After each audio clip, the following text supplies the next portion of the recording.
freaking first cut. Golly. Welcome to the First Cut Podcast. I'm Rick Gehman, and this is your mega preview pod for this week's RSM Classic. That is news, storylines, best bets, and the final leg of the FedEx Cup Fall 1 and done. Those final picks will be made. Joining me to break it all down, Patrick McDonald is here. Patrick. What's going on, guys? Rick, I saw you getting mixed up with TGL on the Twitter sphere, doing some activation, naming some holes for them. I named it. It's over. They don't need to take any more requests here or any more entries. It's over. So your tweet at them sent me down a rabbit hole of all these TGL videos that they've been doing. The Will It Fit thing they got going on with the dinosaurs, which, I mean, maybe a little X-rated if they're trying to be a kids program. I'm not sure. But I clicked on one video, and it's a Cap Tech video, and this guy I went to school with was in it, which was so bizarre. For those listeners at home, not for myself, of course, what is Cap Tech? That's a great question. I don't know, but they helped determine the playing format for TGL. They ran all these different models, what would work best on TV. I guess Castro works for them in some capacity. He's leading the charge. And this guy, my buddy's a loose term, but I did, funny enough, my sophomore year, how I got into bars, it was based on this guy's ID being in my possession. So I've always been very fond of him, and he got some screen time on the TGL videos. Does he know that you had his ID? That's a good question. I'm not sure. It was one of those things like your friend group has test banks circulating the whole time. There's IDs circulating the whole time. You kind of just pass them along, whoever needs one. Sure. Okay. Well, I might want to circle back on that. Mark Immelman is here. Mark, it is good to see you. And since we're talking about TGL, we have another friend involved with TGL. Kyle Porter will be the lead writer at TGL. I believe it is golf.com is their official URL for this year. Yeah, I saw that. Good to be with you guys. I was feverishly searching for the is it still called a tweet now that it's X? I was searching for the post by you, and I've just seen it now. The Golden Gamble. I like it. And then you said you got many, many more. Pray tell, please. Well, I've got plenty, but so this is a 600-yard par 5 that they said. Well, first off, the Nicholas Group designs these holes. Okay. Yeah, right. And they said it is supposed to be based on a coastal course in Northern California, and there's a lot of risk and reward. So I said, boom, the Golden Gamble. You've got Golden Bear, Golden State, Golden Coast. You've got the gamble. You've got the risk reward. It is alliteration. We are done here. Contest is done. Once we get Sabrina Carpenter for Patrick, and now we start the lobbying for you. I mean, this is one-way traffic.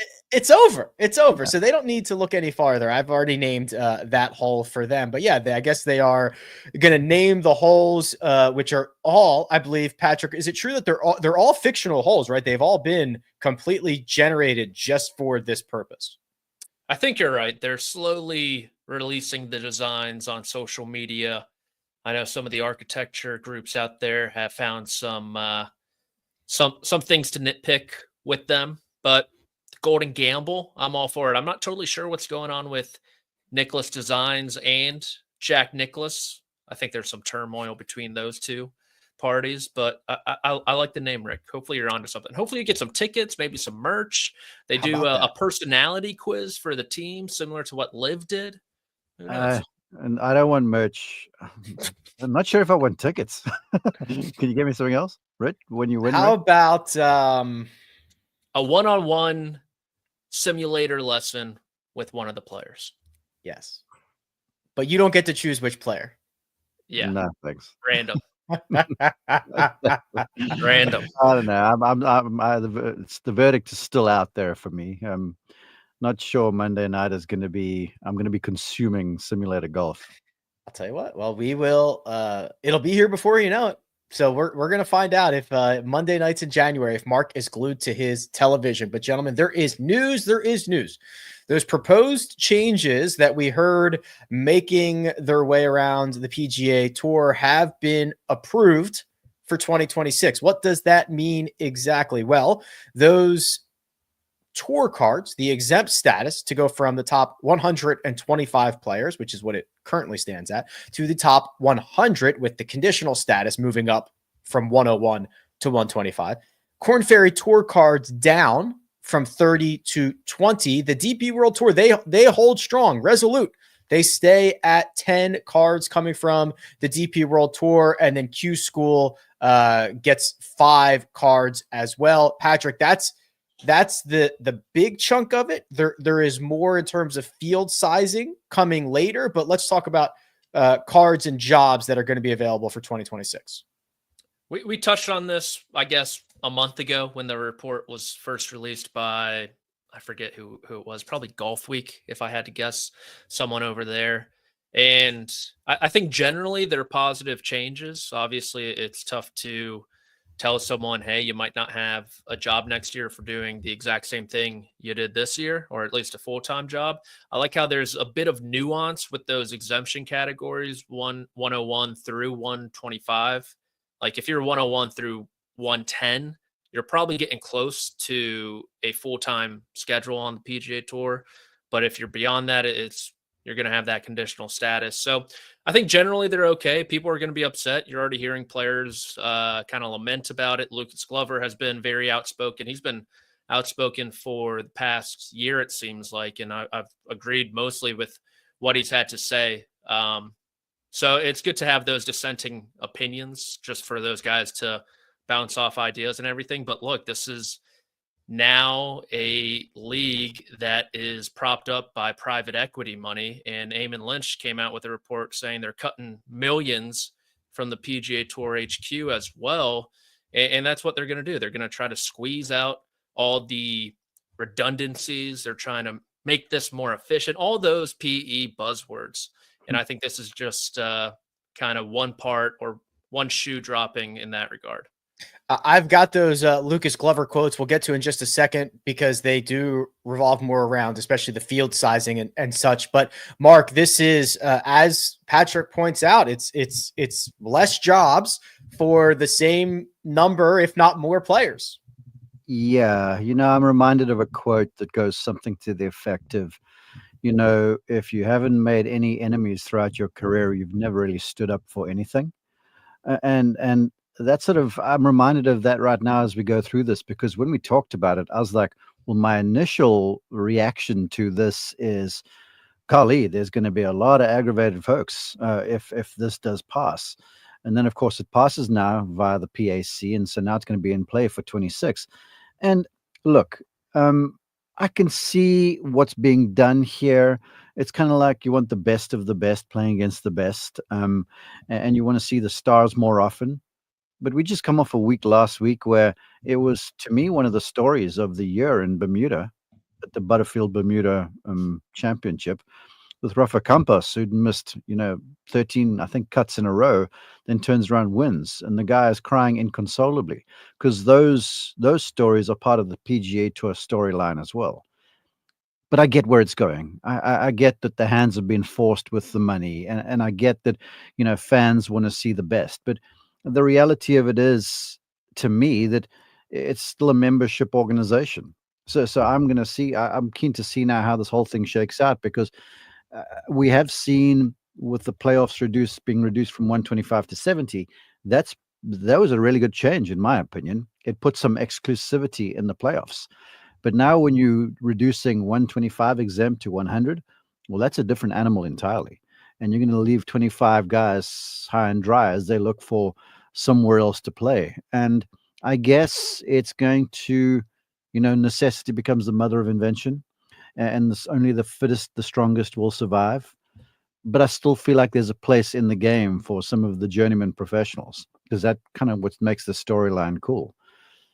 So I'm torn. I think it's moves that had to be made. I work out on the golf course, And let me tell you, Thursdays and Fridays on the PGA Tour at certain venues are grueling. They are so slow. And it's not a question of if you're going to when you're going to finish. It's if you're going to finish it all.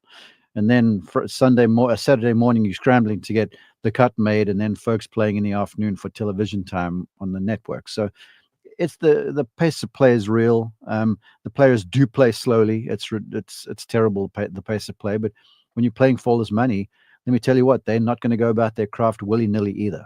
So something had to be done. And cutting the big fields, the 156 to 144 was a thing.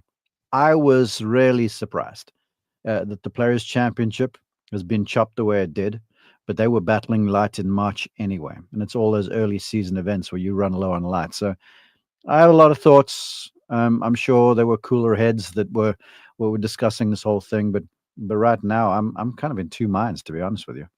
156 fields of a maximum are things of the past, down to 144 moving forward. 132 will go to 120 without daylight savings. As Mark mentioned, the Players' Championship field, that will be 120. There are a handful of events that can stay at 156 if they are across multiple courses. However, there are exceptions to every rule. The Farmers Insurance Open will be only 144. That is really the crux of the Lucas Glover comments, Patrick. So a lot of these changes, especially in terms of field size, are being described as improvements for pace of play. Lucas Glover said, quote, "I think it's terrible." And then hiding behind pace of play, "I think challenges are intelligence. They think we're stupid," end quote. Lucas Glover would go on to say that 20 years ago, when he was starting out on tour, there were no more than a handful of slow players. Quote, "Now we have 50. So don't cut fields because it's a pace of play issue. Tell us to play faster, or just say you're trying to appease 6 guys and make them happy so they don't go somewhere else and play golf." End quote. Guillotine. Names. Lucas Glover did not mince his words, Patrick. Name names. If you're going to go that far, just go that extra yard. Start calling them out. Everyone has a general idea about who he's talking about. But I get it. I mean, Mark touched on it before, just how long of a slog those Thursday and Friday rounds can be. I agree with Lucas where it is an insult to their intelligence to label it or to kind of bring that under the pace of play thing where, I mean, there are slow golfers, but the way in which they do it, I believe what chief referee is Gary Young, and Golf Digest had a great article either last year or the year before where one of their writers wrote along with Gary Young and everything that he had to do and how his opinion was completely changed based on that one ride along with him. He was a firm proponent of these guys playing way too slow, and then seeing what Gary Young had to deal with, what these players, the parameters they're allowed in, changed his mind on the matter. So look, I think this is just a way for Mark touched on the journeyman. It seems like this is just for these new up and coming guys. The tour has been top 125, I think, since like the 80s, something like that. But they've also added different avenues. The DP World Tour is 10 new cards, PGA Tour University as well. Korn Ferry Tour's always oscillated like 20 to 30. It seems like it was 25 for a while. And so the field size is going down, stinks, but I think it's going to allow those guys better playing opportunities because last year they really struggled to get into those fields early on. And so maybe that's a way to get in. I want to, we throw terms around like the Players Advisory Council and that sort of thing. I think it might be worthwhile if the fans don't know to kind of know who is on that board, the folks who voted this proposal, because the tour proposed it, and then the players basically okay the thing. And just like I guess we have in the United States, you have representatives that kind of are your voice out there. So currently on the Player Advisory Council, there are, I think it's 4 directors. It's Camila Villegas, who's the current chairman, Patrick Cantlay, Peter Malnati, Adam Scott, Webb Simpson, and Tiger Woods. So what's that? 5 or 6? Five. Six. Okay. Chairman and 5 other directors. Yeah. Tiger And was then, added as 6 this past year. Yeah. And then there's the council, and the council is Sam Burns, Lanto Griffin, Nick Hardy, Brian Harmon, Max Homa, Mackenzie Hughes, Maverick McNeely, Keith Mitchell, Seamus Power, Scotty Scheffler, Adam Schenk, Kevin Streelman, Nick Taylor, Josh Teeter, Justin Thomas, and Camillo. And so there is a pretty reflective group of players on that council there of what the PGA Tour membership represent. You got the stars in Tiger and Scheffler and company, and then you got like Josh, who's been on again, off again the tour for a while. Josh Teeter, that is. So I don't think, and I'm saying this because it's easy to just sit here behind our computers with microphones and point fingers at people and start to opine and commiserate whatever you're doing. But I'm sure this was thought through. And not to say that Josh Teeter may be bullied in meetings like this, but these decisions are made for the betterment of the PGA Tour. And so having shared all that information, I feel like I kind of start to teeter, pardon the pun, to one side of the argument now, where I'm like, okay, I get it. These guys realize too that, yeah, there are certain guys that play slowly, and we don't have to name them. People know who they are. The reality is they're all slow given the fees they're playing for, the monies they're playing for. But if the council are voting on this and they're voting it through, I don't know if how the vote went, if it was unanimous or not, then the players believe this is worthwhile too. So it's a strange sort of situation. But again, I always kind of gravitate to the fact it's a membership deal.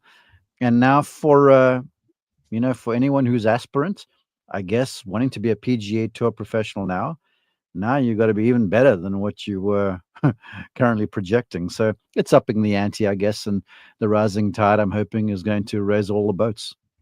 Yeah, there's going to be a lot of guys who are playing somewhere else besides the PGA Tour. A lot of great players playing somewhere else besides the PGA Tour. I think a couple of things, Patrick. I worry one that the new smaller fields will just acclimate to the same window of sunlight and just take longer, right? I mean, there's something that happens where when everyone realizes there's 45 minutes of sunlight left, everyone starts to play a little bit faster.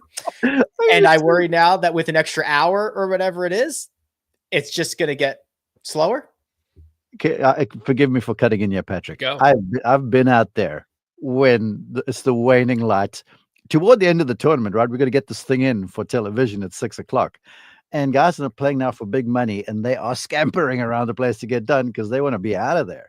So it's amazing, Rick, to your point, how as soon as there's a deadline, guys suddenly find a way to play a little quicker, Amazing how that does work. And then last thought, we've got to get to a break here, Patrick. I think what some of the other players, not necessarily pack guys, but maybe guys who are not on the pack, who are not superstars, I think while there is a very good cross-section of the PGA Tour on that council, I think there is a sentiment that the superstars' voices reign supreme, and that it is tough for guys like Josh Teeter to say, actually, Scotty Scheffler, this is what we want. This is what we think should be moving forward. So it is as with anything, when you get a bunch of people, and we've said this a lot about the PGA Tour over the last couple of years, there are just so many different stakeholders.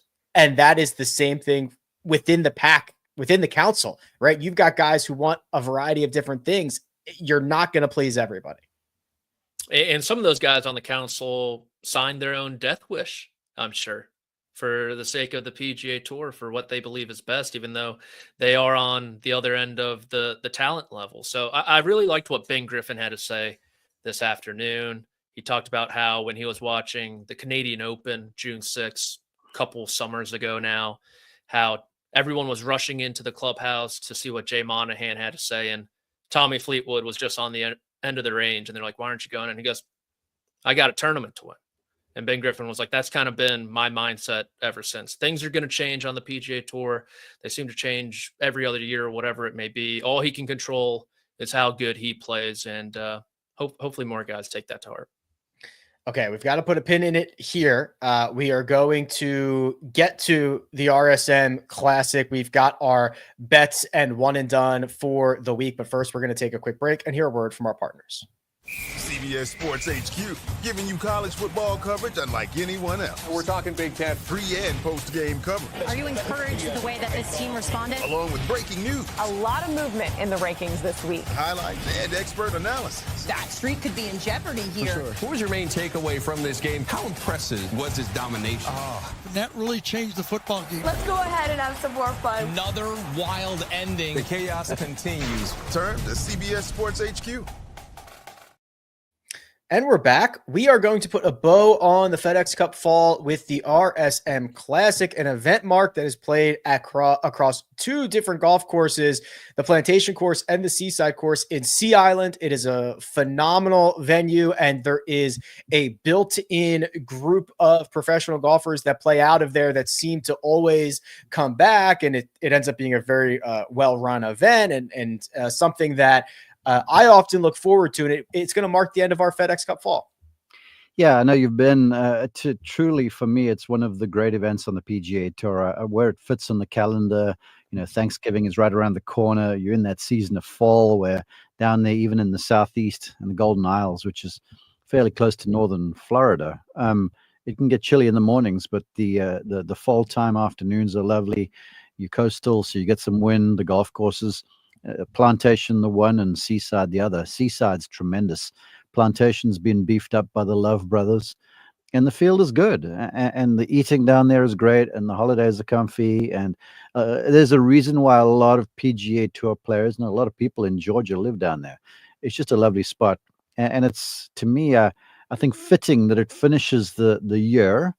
And it's also cool because I was on hand for the very first one, when it was brand new. We were calling it for radio. And I remember interviewing Davis Love back there, and he said, look, my hope is for this one to become one of the preeminent events on the PGA Tour. I paraphrase. And it's becoming as such. And, I'm wondering if it'll ever be sort of make the main segment of the season. It could. But this time of the year is just perfect down there to play some golf. Yeah, it really is. Mark, do you remember the name of the tournament in 2010? What was it called back then? It was called the McGladrey, wasn't it? That's right. Yeah. 5 years of the McGladrey Classic, and then 2015, it has been the RSM Classic ever since. Well, guess who's back, Patrick? The champ is back. Shady. Ludwig Oberg is back. He's going to make his return to professional golf since the Tour Championship. He underwent a left knee surgery in the offseason to clean up a torn meniscus that he dealt with over the course of probably the last 6 months or so of 2024. He ran away with this last year. 29 under par, 4-shot victory over Mackenzie Hughes. We are going to see him tee it up and try to defend without really knowing the current state of his game.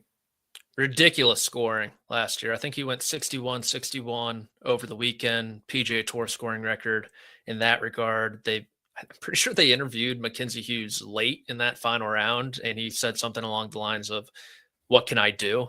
This guy's just doing everything right now. And Hughes played, I think he shot 63 over the weekend and lost by 4 strokes. So I'm excited to see what he does. Like you said, it was a weird injury for Ludwig where it kind of came in out of nowhere. He was very secretive about it, a little defensive at times also when people would ask him, hey, are you wearing a brace? Hey, does your knee hurt? Did you tweak it here? He'd be like, what are you talking about? That's between me and my doctor. I don't know I don't know why you'd be asking me that. So good that he got that cleared up. Good that he gets this rep under his belt before the new year comes around and the clear class of the field. But like you mentioned, some rust, some question marks, definitely around him.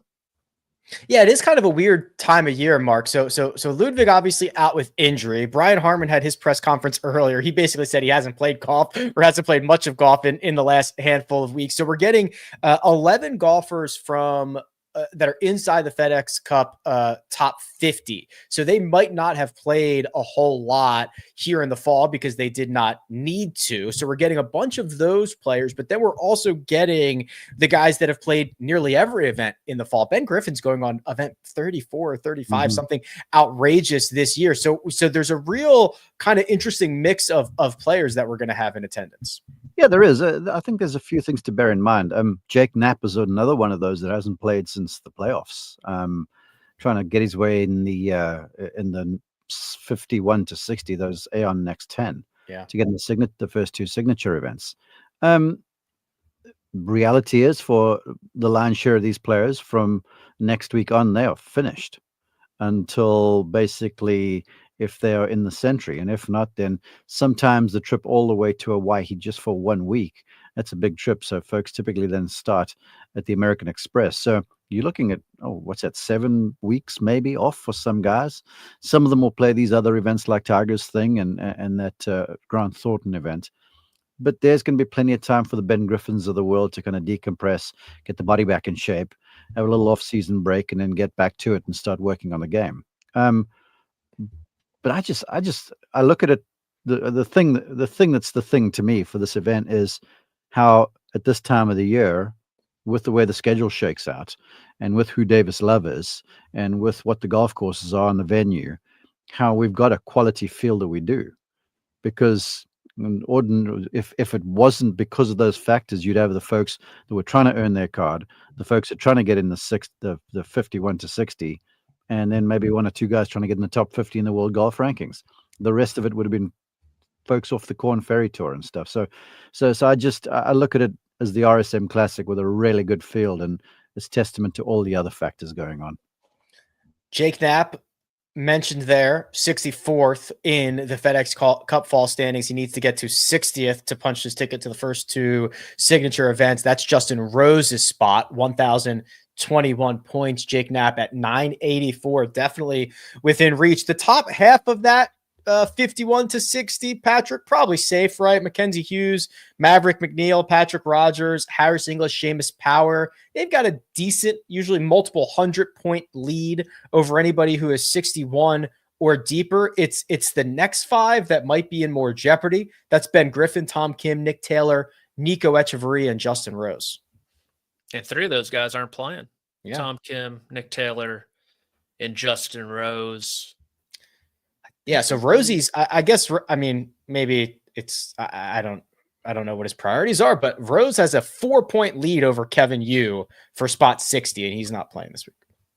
He was over on the DP World Tour past couple months. He's just outside the top 40 in the world also, so he could have a way in where, say, he gets off to a nice start in 2025 and climbs inside the top 30, right, and get into the signature events that way.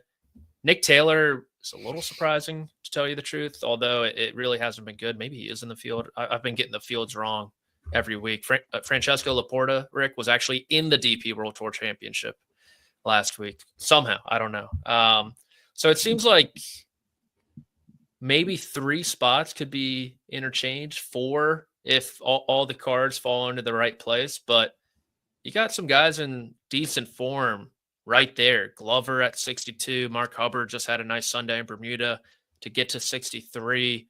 Justin Lauer, 68. Novak's right there. Gim, 71. And so hopefully there's some back and forth to make it more interesting for the Aeon Next 10. Glover might be playing with a little fire up his rear end. I think so. Yeah, this week. Yeah, just 2 spots out.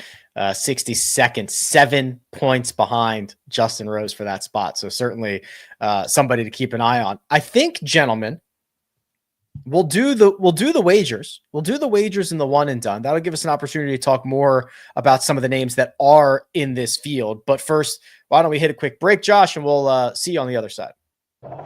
There are some things in life that you can't quite explain. An extraordinary story. Maybe it sounds flawless, looks effortless, or makes you feel like a part of history. The first ever goal for BFC. And when all of those phenomenons come together, it's perfect. pitch perfect.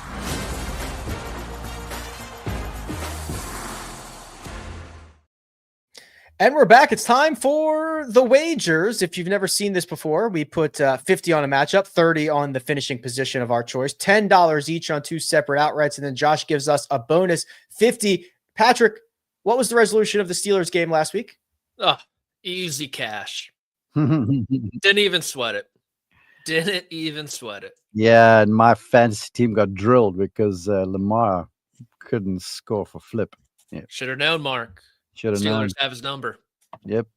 When I saw the Steelers, was it the Steelers or who else? What somebody I was watching had? I think they had. Well, now I can't find it, so I didn't don't even know. score a touchdown and they won.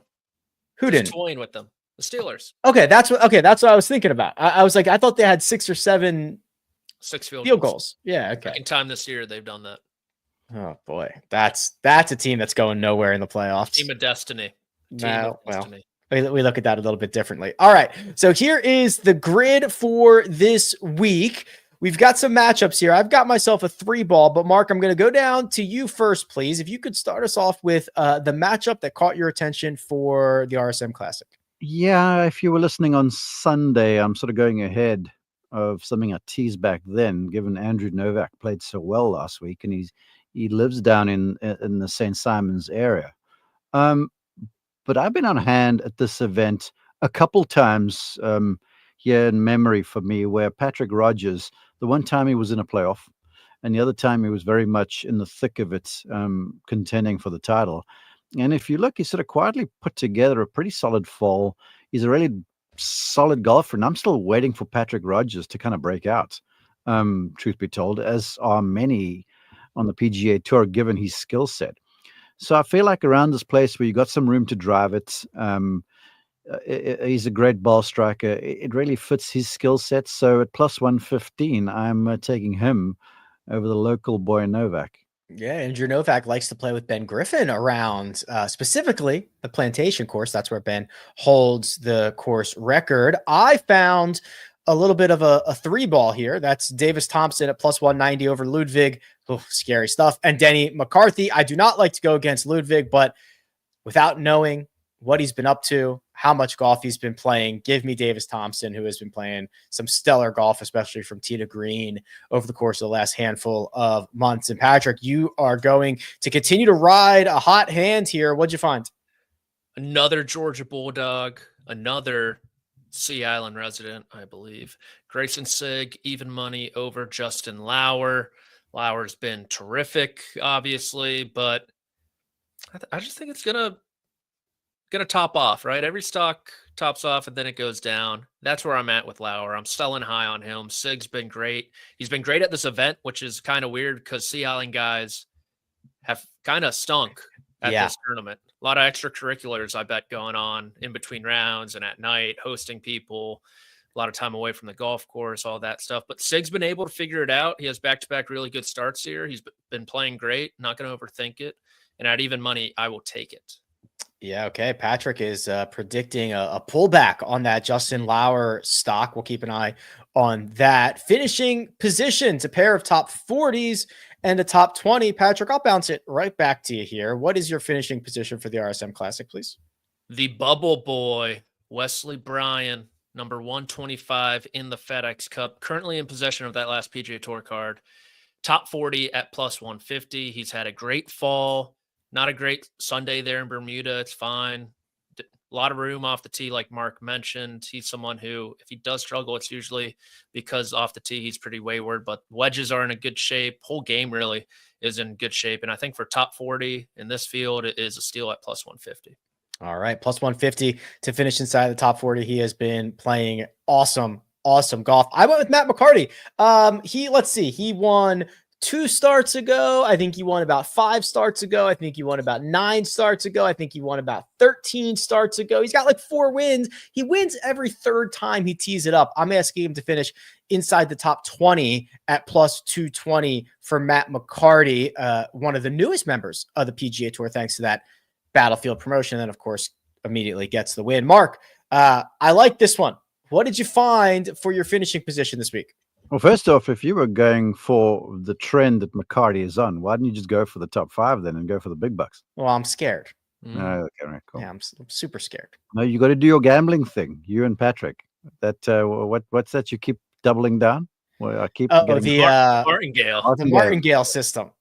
You should just keep doubling down. You know what? I was gonna do that in Australia. So they've got casinos all over, but they've got so many different rules and their table limits are so different. I think I only would have been able to get like 3 bets down before I would have hit the. They know about the Martingale in Australia.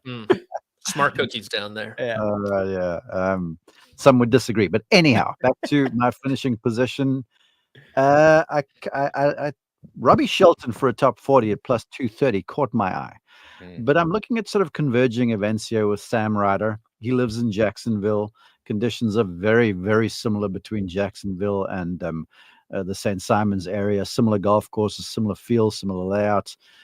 He's been playing solid. In fact, I looked at the scoring, and here 7 of his last 8 rounds have been in the 60s. Including a couple last week and a tie for 5th last week. So Sam Ryder inside the top 40 at plus 160. I don't want to call it a no-brainer, but it seems like it might be a no-brainer. Ryder top 40, Wesley Bryan top 40, Matt McCarty top 20. Now, 2 separate outrights here. Mark will just continue to snake this. You've got 2 golfers in the 35 to 40 to 1 range, about the middle of the board. Which 2 did you find for this week's RSM Classic? I was just trying to find a little value, to be honest with you, in these numbers at plus 3,500 and plus 4,000, 40 to 1, 35 to 1. And that's Harris English and Chris Kirk. I mean, Harris right now looks like he can do no wrong. Golf swings there, game's solid. He's always all around solid. And it looks like he's playing with some confidence. And then Chris Kirk, he's won here before, played, I think, once this fall and was decent. But, you know, all these guys that come back to a place where they've played it forever, you know, all the SEC guys, they used to have the SEC championship down here. So they've seen this golf course so much. They know the environment. So you've got to hand a little bit of that home course knowledge to these Georgia boys. English and Kirk for Mark. Patrick, you and I are trying to pull off the perfect grid. So we have 1 golfer from the RSM Classic and 1 golfer from the Australian PGA. Yeah, golf is global, people. It is played all over the place. There's 2 straight weeks. They played last week in Australia. Cam Smith played. Minwoo Lee's the favorite this week at the Australian PGA. I think they play again there next week as well. So there's a lot of golf going on globally here. So Patrick, you and I, why don't we start with our PGA winner? Who did you pick? I went with another Frenchman. I should have learned my lesson last week. Hugo. Hugo, unfortunately, not in the field. I don't think. I went with Victor Perez at 25 to 1. Wanted to get there with Minwoo at 8. Couldn't quite. Cam Davis kind of caught my eye at 20. He has a really good history in this event, but he was dreadful in his 1 fall event in Las Vegas. I think he finished dead last. So I fell upon Victor Perez. Pretty similar statistical profile as Minwoo. Hits it long, good putter, iron play is pretty solid. And so I'm going to go with him at 25 to 1 to win down under. 25 to 1. Co-favorites, Minwoo Lee, Jason Day, 7.5 to 1. Cam Smith is 8 to 1. Mark Leishman, 11 to 1. Lucas Herbert, 12 to 1. That's the kind of field that we are dealing with. I went to 40 to 1. David Micheluzzi, who is a great ball striker, but he needs to keep it in play off the tee. If he can do that, and he's an Aussie, so should have no problem acclimating himself to these conditions. I think he's got a chance at 40 to 1. He's been trending in the right direction. All right, Patrick, now give me your RSM Classic winner. Matt Wallace, 35 to 1. He has been playing on the DP World Tour all fall, won in Europe or the European Masters early September, played great in the playoffs there, T3 in Abu Dhabi, 4 rounds of under par golf at the DP World Tour Championship as well. Just playing some phenomenal golf, honestly. I think he could be an outsider for that European Ryder Cup team. He ranks 4th in the standings as it stands. Early, don't get me wrong, but it's a little early. Currently qualified. If it were to end today, Matt Wallace is on that European team. So I like everything that he's doing right now. And I think in this field at 35 to 1, you're getting a pretty good bargain. Yeah, he's been great. He has played like 8 times on the DP World Tour since the Wyndham Championship. Yeah. So while some guys we have not seen since the Wyndham Championship, Matt Wallace has played 8 times, including a win. I'm with you. I think it's a pretty good setup for him. I went with Siwoo Kim. I hope that he is shaking his ass all over the place. He is 28-1. He keeps the ball in play off the tee. Very good in accuracy. And when he does miss, he misses by a small amount. And then we've seen him get white hot on those second shots. Just a bit concerned about the putter, but he's been putting that together as of late. So that is Siwoo Kim, Matt Wallace, Chris Kirk, Harris English for the RSM Classic, Victor Perez, David Micheluzzi for the Australian PGA Championship. And now we get one extra wager on anything that we would like. Patrick takes that to heart. We'll save that for just a second. Mark, what is your bonus bet of the week, please? I did mention, I mentioned Sam Ryder. I think he's a really good bet inside the top 40. I'm just nervous because I've currently got a 2-for-2 winning record here. And I suck. Yeah. But I'm doubling down. I'm going with Henrik Norlander, the coach from Augusta, Georgia, top 40 plus 125. He is just a gamer. He's been in a playoff year before. I love him in this sort of environment. He's lived most of his life in Georgia. And I think top 40 plus 125 is a pretty handsome bet. Mark is Mr. Undefeated. Patrick is rolling with Mr. Unlimited. We've got a lot of stuff happening this week. But before we get to Patrick, I'm going with Seamus Power to finish inside the top 20. It is plus 150. Well-rounded. He's been playing great all fall. He has a lot to play for. And he's been very good at Sea Island. Top 20 plus 150. Patrick, you got to win on them last week. They were getting 3. This week, you're given 4, and you are not shying away from those Pittsburgh Steelers. A little bit of a trap game here. That's what the national analysts are calling it, at least. It's a clear Tomlin trap game. This is one, you win a big one at home against the Ravens. Short week, you lose on the road to the Brownies. This team feels different, though. This team feels a little bit different. Line's been bouncing around. It opened at, I think, -5.5. Everyone bet the Browns. I took a little bit of an alt to get that even money. I saw that. At Steelers -4. And look, are the Steelers my new Scotty Scheffler bet of the fall? Potentially. They're 2-0 when I picked them. In this Thursday night game, we've done this exercise before where we compare professional golfers with NFL quarterbacks. Mm-hmm. There are some obvious ones. There's Patrick Mahomes, Scotty Scheffler. I think Josh Allen, Rory McIlroy, Aaron Rodgers. He says some crazy stuff sometimes. Twilight of his career. That kind of lines up with Phil Mickelson, I would say. Mr. Unlimited, Russell Wilson. Some parallels with Bryson DeChambeau, I think. A real comeback in 2024. Justin Herbert and Ludwig, I think, go hand in hand as well. And I have one that I think people aren't ready to talk about. And it's going to take place on Thursday night, when Browns quarterback Jameis Winston is compared to Jordan Spieth. That is the NFL player comp I have. Think about it. They both say whatever's on their mind. Great quotes. Jameis, his pregame speeches to his team, they get me pumped up. Spieth, when he's talking about his game, it gets me pumped up. They're capable of just about anything when they're playing. Winston was great last week against New Orleans. He was great against the Ravens when they won in his first start. Sometimes he looks horrible, though. And that's Jordan Spieth to a T when it comes to 18 holes of golf. So, all that being said, Patrick, that was poetic. Impressive. I'm taking odds with your first one. Scotty Scheffler is way too fundamental to compare him to Patrick Mahomes, who is running around the place, throwing sidearm, overarm, tossing, twisting, turning.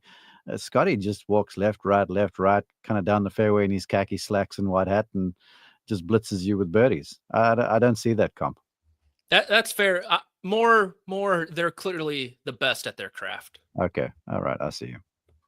A little bit of a different angle there, but we get the job done. So the good news is just to recap all of that Patrick just laid out. Well, what do we think about Jameis Winston and Jordan Spieth? Remember when Jameis Winston was eating those W's? Uh-huh. Remember when you were stealing the crab legs? Yeah, listen, you can't make a couple birdies without making a couple bogeys. You can't throw a couple touchdowns without throwing a couple interceptions. I'm in on it. I'm in. Famous Jameis. We just got to find a name for Jordan. Jordan. Yeah, I'm in on it. So that is the Pittsburgh Steelers on Thursday night. Thank goodness we'll have a resolution to this wager.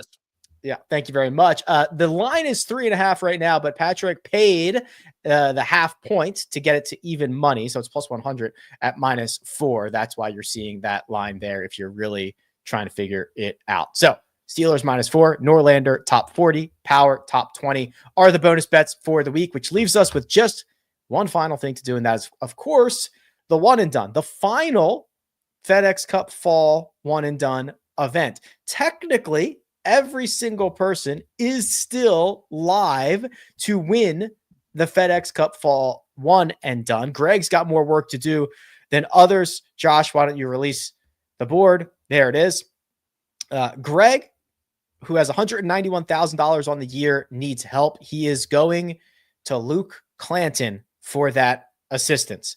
Patrick, you are a mere $350,000 outside of first place. Who are you riding to the finish line? I went with Wallace. Didn't think he'd be on a lot of people's radar. He's playing some of the best golf in the field. Felt like a no-brainer for me. I am just $40,000 ahead of Patrick. So within about 330K-ish of the lead.